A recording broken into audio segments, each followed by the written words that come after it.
Hello and welcome to my channel. Say hi to a happy day. In this channel, I would like to share tales and stories I personally picked and or my kids' favorite stories. Let's enjoy listening while I read to you the story of the Land of Eternal Youth. By the time of this Fenian legend, Finn McCool moves to the background, and the magical land of Forever Young shifts to the center. One misty summer morning, as Finn and his son Usheen were hunting with companions, they saw a beautiful maiden riding a snow-white steed. A crown of gold was on her head, and a brown mantle of silk set with stars of red gold fell around her. Silver shoes were on her horse's hooves. "From very far away I have come," she said, "and now at last I have found you, Finn McCool." "What do you seek of me, maiden?" said Finn.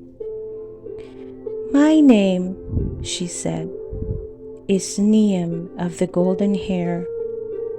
I am the daughter of the king of the land of youth, and the love of Usheen brings me here." A dreamy stillness fell as the maiden spoke of her country. "Delightful is the land beyond all dreams, fairer than your eyes have ever seen. There all the year the fruit is on the tree, and all the year the bloom is on the flower. The feast shall not overfill, nor the chase shall tire, nor music cease forever through the hall.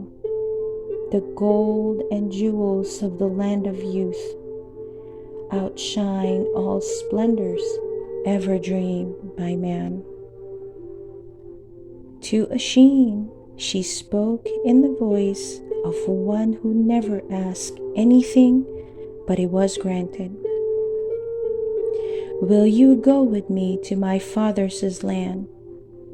And Usheen said, "That I will, and to the world's end," for a fairy spell had worked upon his heart. The Fianna watched helplessly as Usheen mounted the steed with the maiden in his arms and fled down the forest glade. When the white horse reached the sea, it ran lightly over the waves, and soon the grain of Erin faded. The riders passed into a golden haze in which Usheen lost all sense of where he was. Towers and palaces appeared in the mist, and hornless doe chased by a white hound, a maiden bearing a golden apple in her hand. Once in the land of youth, Usheen passed whole days in feasting and rejoicing in adventures. At last, after what seemed to him 3 weeks, full of delights of every kind, he longed to visit his native land again and see his old friends. He promised to return, so Niamh gave him the steed that had brought him there. She warned him never to get off the horse, or the way back to the land of youth would be bared to him forever. Usheen set forth and found himself on the western shores of Ireland. He marveled as he rode through the winds At the small size of the people he saw tilling the ground.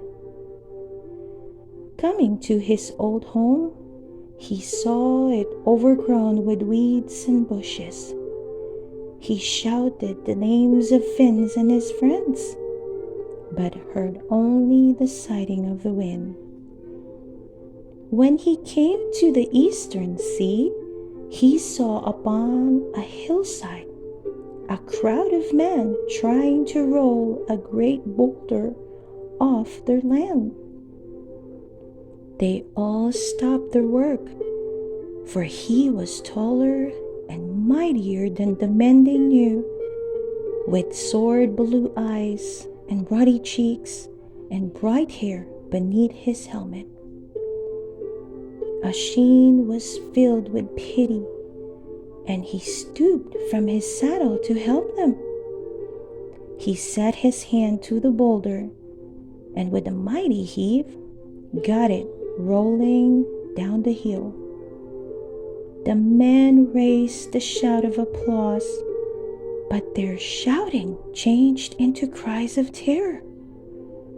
For Usheen's saddle slipped as he heaved the stone, and he fell headlong to the ground.